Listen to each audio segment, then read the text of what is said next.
We work hard as physicians to take care of the health and well-being of our patients. But when it comes to our money, do we have the same condition of care? Probably not. Let's change that together. Welcome to the Financial Freedom for Physicians podcast, where we'll fight and advocate for your financial literacy. As always, I'm your host, Dr. Christopher Liu. Thanks for being here. Let's jump into the show.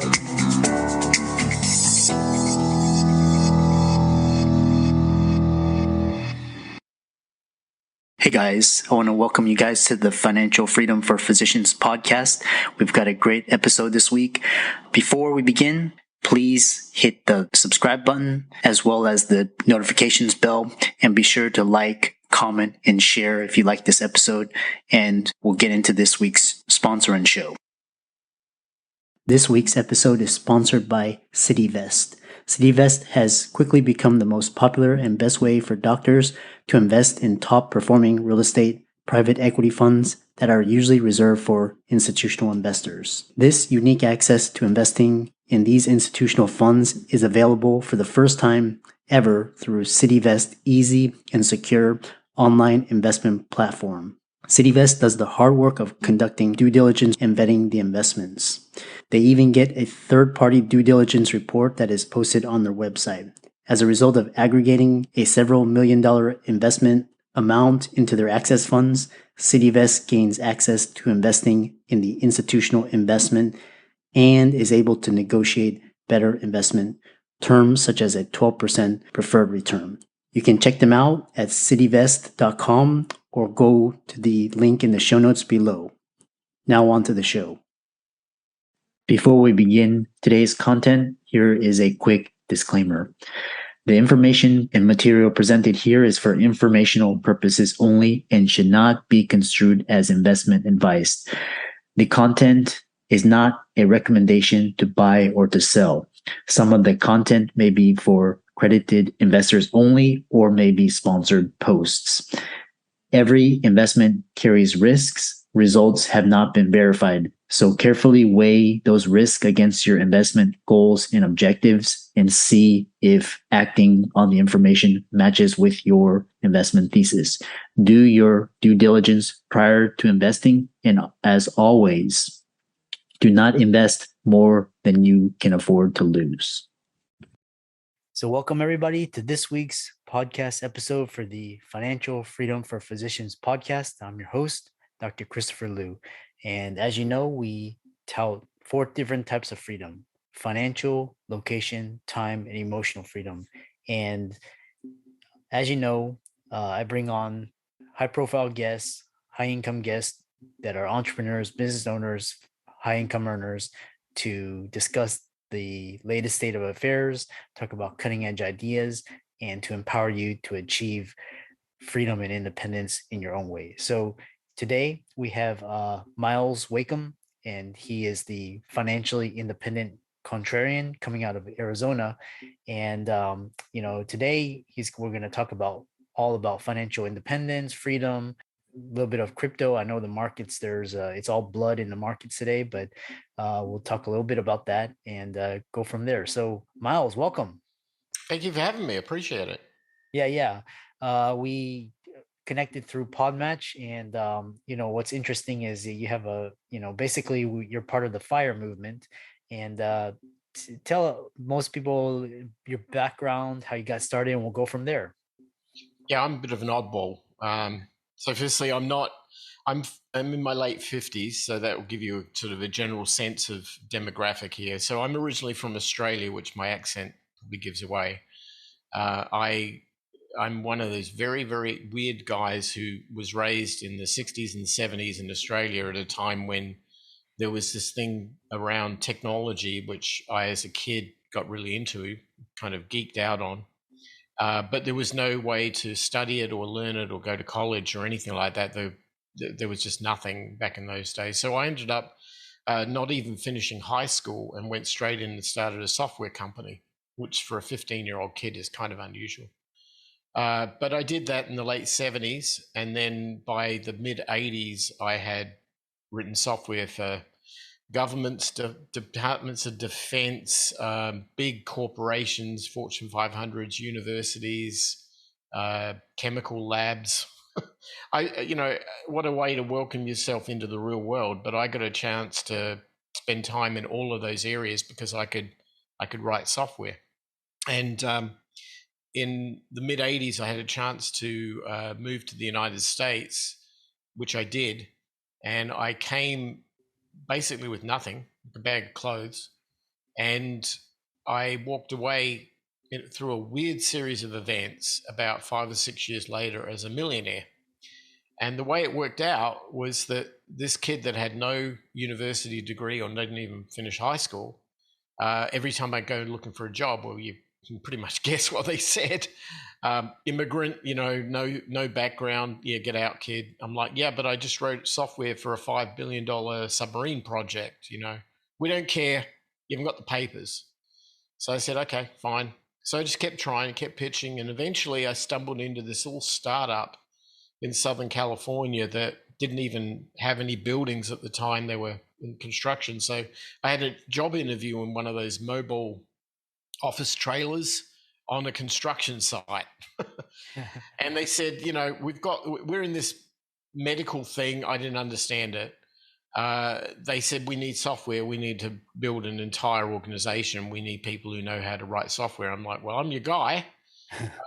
You're going to hire me? I mean, I've just been told 20 times no. And they're looking at me like from the other side of the desk going, is he going to work for us? We're in a mobile trailer. We both needed each other, I guess. I took the job, and that company became Amgen, the world's largest biotechnology corporation. And when I got my salary package, they give you this big swag of stock options, which at the time were, a large amount of nothing. And then they got FDA approval. And I went from nothing to millionaire like that. And it was weird. Like, we had secretaries in the parking lot driving around a Mercedes, and, because they got a similar stock package, as part of their job op. It was unusual. But as it happens, I ended up having to go back to Australia because my mother fell ill and I had to go back there and take care of her. And that began a very quick lesson of losing everything very fast. I got divorced. I lost half of my money with that. I had bought real estate in Australia and I didn't want to let go of it. So I ended up assuming mortgages for the half of the property that I had to pay her out on. And then I thought, well, okay, that's bad. But then it got really bad because I happened to go with some friends. We went on a vacation driving across the outback, and we ended up having a massive car accident. And I was in a coma for 3 weeks and pulled out of a wreckage with a dead body on top of me. It was like being on the front lines in combat. Uh-huh.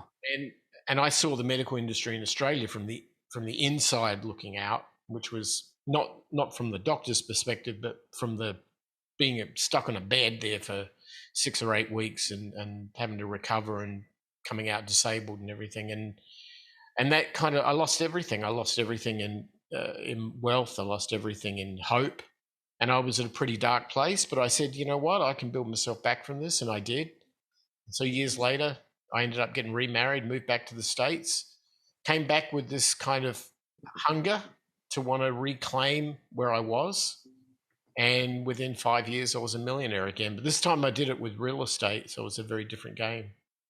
So yeah, it was a weird story. After that, many things have happened.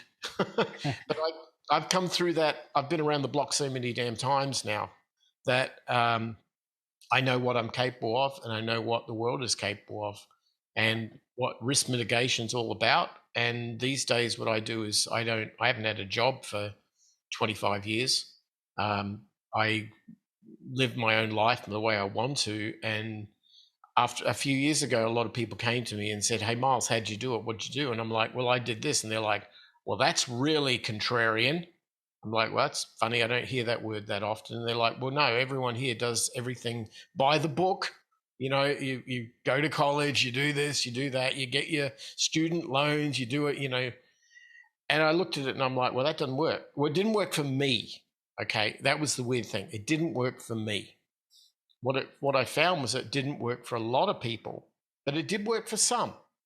And so therefore I couldn't say, you're right, I'm wrong, because I wasn't. That was not. I was like, I'm different. And if you're interested in hearing a different approach to how this sort of stuff works, I can talk your ears off. But if you don't want to hear a different approach and you want to follow the same social mantra, it's alien to me and I can't relate. And that's kind of, I guess, where I'm at. I love stories like yours, and I love guests like yours because because we have this narrative in society where it's like you're supposed to fill in all these check boxes, and and this is the definition of success, and you're successful or you're influential, and you check all these boxes. But what's really interesting is you basically have broken all the rules, and now basically and then you've hacked the system. So and I find individuals such as yourself extremely fascinating because you shatter the idea that you need to be a certain way and you have to do a certain thing. So we can go from there. What's interesting is that you became a very successful, lost it, but then you built it back up, and you've learned these lessons. uh I'm interested in the concept of traditional retirement early because and your thoughts about that, because I know you were part of the fire movement. And so talk about a little bit about the traditional concept of retirement and how it's changing. Yeah, I wouldn't say I'm part of the fire movement. I'm part of the FI movement, the first part of that. Here's kind of something that I think maybe your audience might resonate with. If you're doing something that you're passionate about, that you feel is your calling, that you're feeling like it's validating your ego, you're providing service, then that's not work, that's purpose. And what we've got is a society where an 18-year-old kid is put in front of a student loan debt contract with absolutely no idea what they're going into, on the pretense of a leap of faith based on what their parents told them, what their student advisors told them, what their friends told them was the world that they were going into. And having raised a daughter who's 25 now and watched her go through the experience, I can relate to it.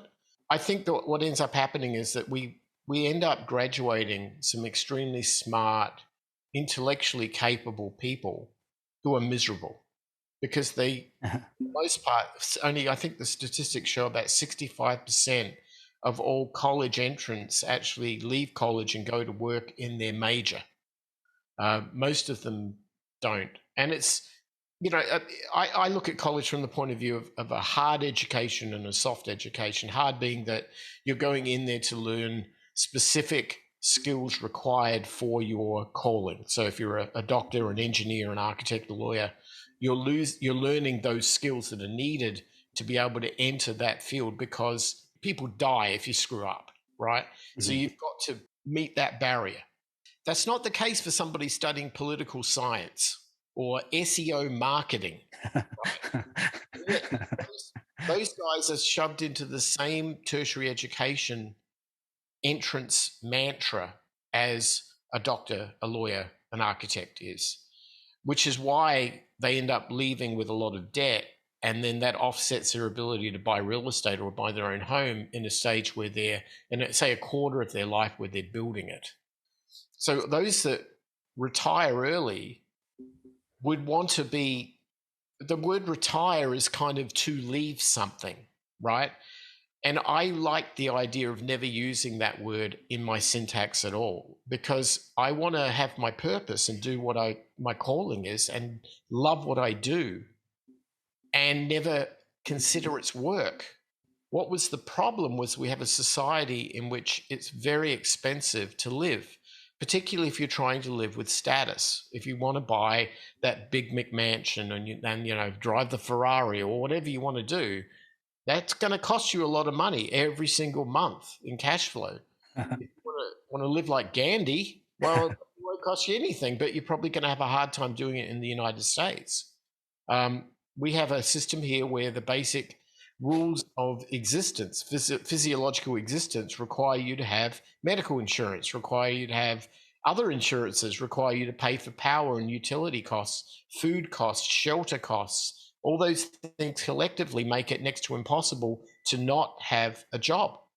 And as a result, people get into this job that they have no They can't connect the job to the purpose. And then consequently, they do what everyone else told them, and that is don't follow your heart and what you want to do. Follow what's going to make you enough money so you don't die.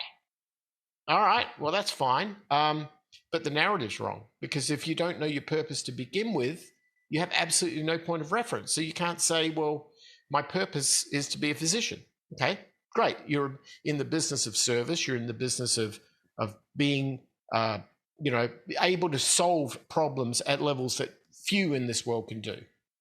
But that has to be your purpose, right? If you chose that because your dad was a doctor or your mom was a doctor or, whatever it was, then you got to hope that that's right. Because 12 years later, you're going to find out whether it's right. And by then, you already got the trappings and you've already got the debt load. And all of a sudden, you're stuck. And that's our world, right? And replace physician with customer service guy at American Express or general contractor or plumber or auto mechanic or whatever. And it's exactly the same story. My point with this is that you need purpose first. Once you've established purpose, you establish a set of ground rules around you or metrics, and then you measure your costs of living or what I call your burn rate against those metrics to have a number that represents your monthly costs. And then what you want to do is you want to earn that number. And so you've got two ways of earning that number. You can sell your time by the hour, or you can own assets that pay you to own them. And I will tell you this, the rich don't have jobs. So if the rich don't have jobs, they've obviously got assets. So the best thing to do is to use other people's money, buy the assets, then eventually own the assets outright, let the assets pay you to live, and then follow your purpose. We're done here. That's it. But nobody teaches that. They don't teach that in high school or college or anything. We hope you don't mind this brief interruption from one of our affiliates. Doc to Doc is a personal lending solution designed by doctors for doctors. We understand that doctors' financial situations change faster than an insulin drip in ketoacidosis. And we also understand that doctors are the most reliable borrowers in the world. Through our proprietary algorithm, we're able to provide personal loans at great rates with amazing flexibility because we take into account your schooling, your specialty, and where you are in the medical journey. Doctors come to us after they've matched into residency, and we loan for all sorts of personal reasons, from credit card debt consolidation to family expenses and medical bills.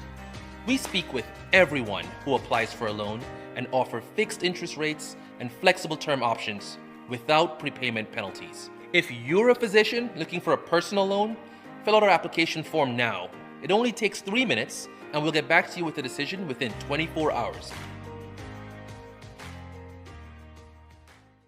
This interview has probably been one of the best interviews that I've done because, most of the guests, they talk about, real estate or business, but what you're talking about is just freedom. What is so fascinating is that it's just so contrary. It's like the counterintuitive. And you think, you have to work harder and you have to get all these degree and, get this high paying job. And so this is interesting. You also talk about financial sustainability over financial. So tell us more about what that is. So if you know these numbers, you know what your burn rate is, what it costs you to live, and you know that you need to achieve that, and your ideal way of doing it is through a thing I call smart income. A lot of people might call it cash flow assets, but I think that the world's changed, particularly in regards to technology. So what I mean by smart income is owning things that pay you to own them. And they can be anything from a dividend stock to a vending machine to rental real estate, which is what made me wealthy. And I thank my wife for that because that was really her direction. But those things make you able to generate your burn rate. So financial sustainability is when you hit 150% of your burn rate. It's a simple mathematical score that you have to hit 150% of your burn rate with asset-based income, so dividends from the assets. And the rule typically in financial sustainability that I teach is that no one asset should take more than 5 to 15% of your time. So the whole idea here is to make money without investing your time into doing it. It's completely the opposite of making money by selling your time by the hour, whether it be a job, you have your own practice, your own independent contractor, freelance, whatever it is. If you're selling your time by the hour, you're doing it wrong in regards to financial sustainability. Now, you can play the game of like making a lot of money. You could be making $750,000 a year as a specialist consulting in some field. The problem is that the government will see you coming and they'll want half of that, if not more. And then you'll become the rich guy that they love to audit. And at the end of the day, you're carrying around the administrative burden of having to pay accountants, lawyers, staff, everything to support this massive income that you're getting. And at the end of the day, it comes down to a simple phrase, which I use a lot for my community. I tell them, it's not what you earn, it's what you keep. And the problem is we forget to look like a small business. When you look at a profit and loss statement, you see income less your expenses is your net profit. Most small businesses, all they do is they focus on income. I've got to earn more income, more income, more income. Meanwhile, their expenses are just ratcheting up so that the second they have a month where they don't earn that income, the expenses are still there and they're taking away from their future earnings.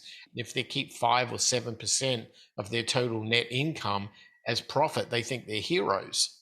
Well, the way I work is that you've got to keep it all. So you've got to find a way that you're not losing what you earn. And if all you're doing is chasing increased income all the time because you believe it's going to impress people that you don't know or you hate, or it's going to give you a certain level of status in your own mind of success, and you're not keeping that money, you're doing it wrong. And financial sustainability is the art of keeping the money you earn and not having to have to express toil to earn it in the first place. Yeah. So well said. It's all about cash flow and freedom. You have very interesting ideas. Now let's talk about. We talked about a little bit about financial freedom, and you have a lot of libertarian ideals, and we'll get into this concept of how it applies to especially Bitcoin, because that's the it's a new asset class.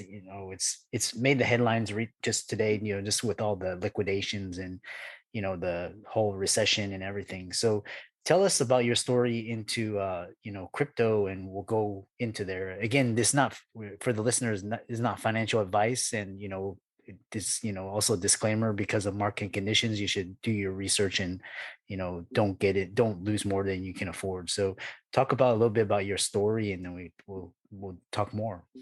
Well, being a software guy, I live in the world of technology and have for a long time, and I relate to it. And in the 2000s, I was writing some software that I was selling to people. It was in the service management area. And this thing with the internet was coming about where people were no longer looking to pay for little shiny CDs. They wanted to pay a subscription for something that was being hosted on the internet. So I went ahead in the early part of that decade, and I bought a big ton of servers and rented a whole, cages in big data centers, and started setting up my own, what I guess we called a managed service provider operation. I guess a lot of people might call it an ISP. The easy way of calling it is the cloud. I set up my own. I was one of the very first cloud operators in Arizona. When I was doing that, I went through this process where I needed to convert the software I'd written before into an internet hosted version of itself. And this was about 2007 where I started that. I got a certain way through it and then realized that I needed to hire people to help me get through this, get over the finishing line. That was sometime during that period and a number of years later. And I ended up hiring people from all over the world. I had people working for me from Australia, Vietnam, India. And I had this one guy who was working for me who was one of the best guys I had. And he was from Bangladesh.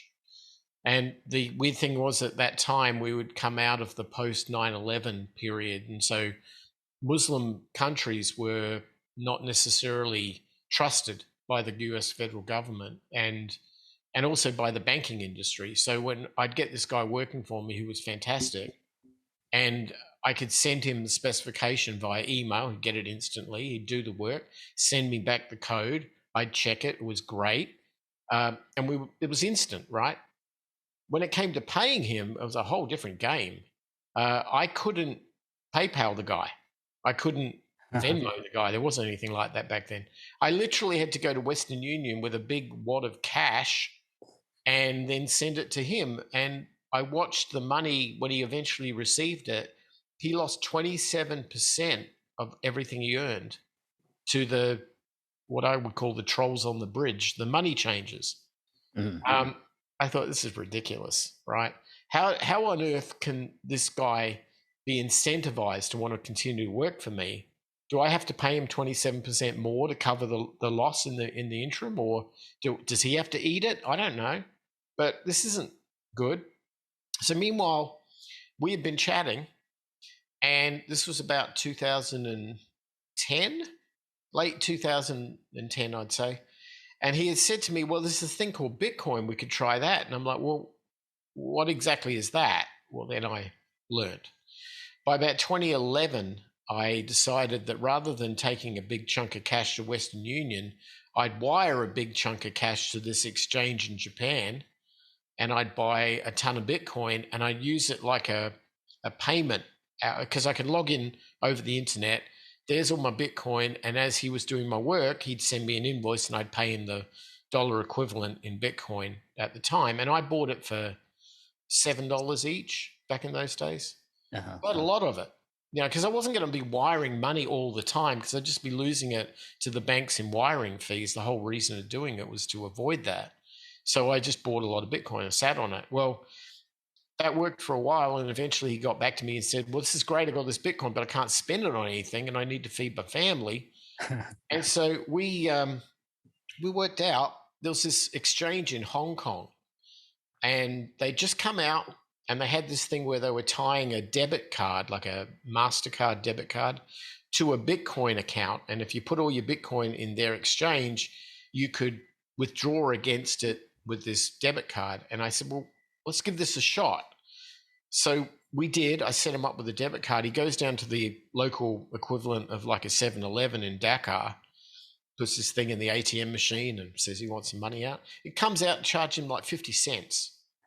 And he's got money, and he paid 50 cents to get it. And I'm like, dude, we got a solution here. This is awesome.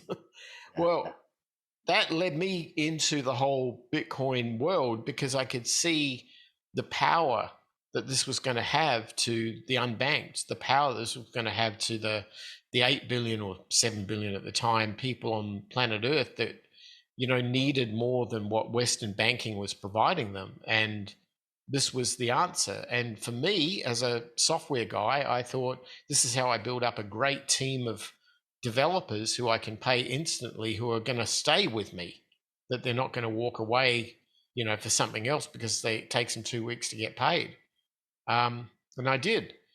And then what I saw was really unusual, because if you read the original 2009 white paper on Bitcoin, it's titled Bitcoin, an Electronic Peer-to-Peer Cash System, meaning that it was designed for exactly the purpose that I was using it for, to pay people as a medium of exchange.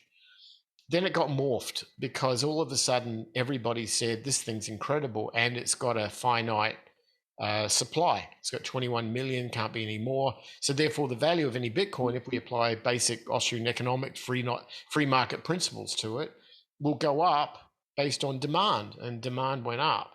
So my little $7 Bitcoin very quickly became $1,200. And at that point, you're not paying anybody in Bitcoin anymore, because you're saying, oh, I'm keeping this thing. This thing's worth a mint. Well, I continued to buy in on it. At the time, I rode that Bitcoin train all the way through to about 2017, 2018, when it went to about 20K, which is actually surprisingly not that far off where it is today.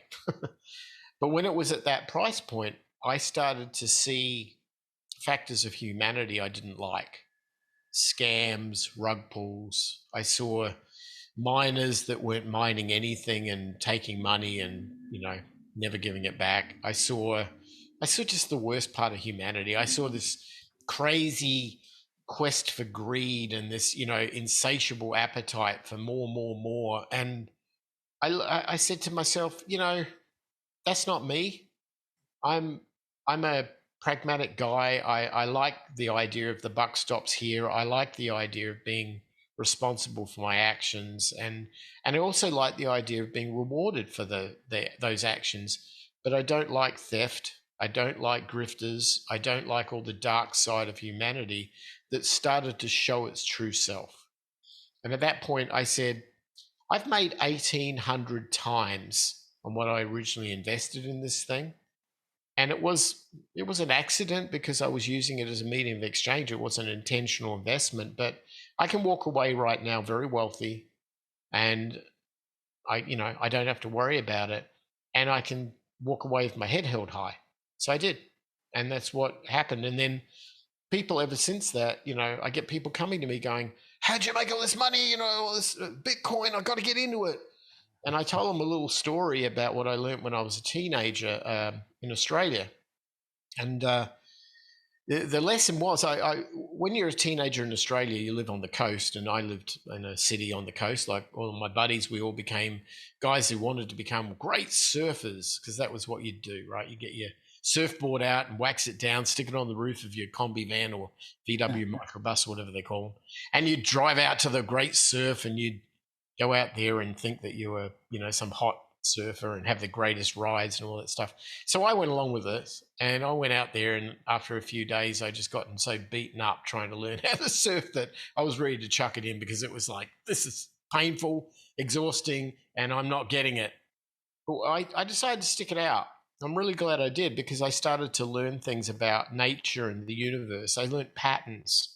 I could see how waves come in cycles. I could see how waves start from nothing and rise up. And I could also realize that I'd never, ever catch a wave if I was trying to catch it when it was upon me, when it was passing me. I have to be well ahead of it and paddle like crazy before it gets to me. And that's the only hope I ever got of catching a wave. When I learnt that lesson, I learnt the rules of life. I learnt that if you want to buy anything, you've got to be the guy surfing in the water, prepared and ready, and you've got to paddle before the thing gets to you. That's what I did with Bitcoin. It's what I've done with real estate. It's what I've done with everything. And that means that you've got to do the polar opposite of what your natural human instinct is. And that is, when everybody else is out there making money, you want a piece of the action. Fear of missing out. Yeah, yeah, exactly. Am I right? FOMO's your worst enemy, because while you're chasing the dragon that everybody else is telling you about, you're missing out on all of the opportunities that come from being a contrarian, being the opposite. You never make money buying something at the peak. And yet our society and our news media and our mentality is to put the spotlight on everything that's at the peak. And then say, oh, this is good, you need to get in on it. No.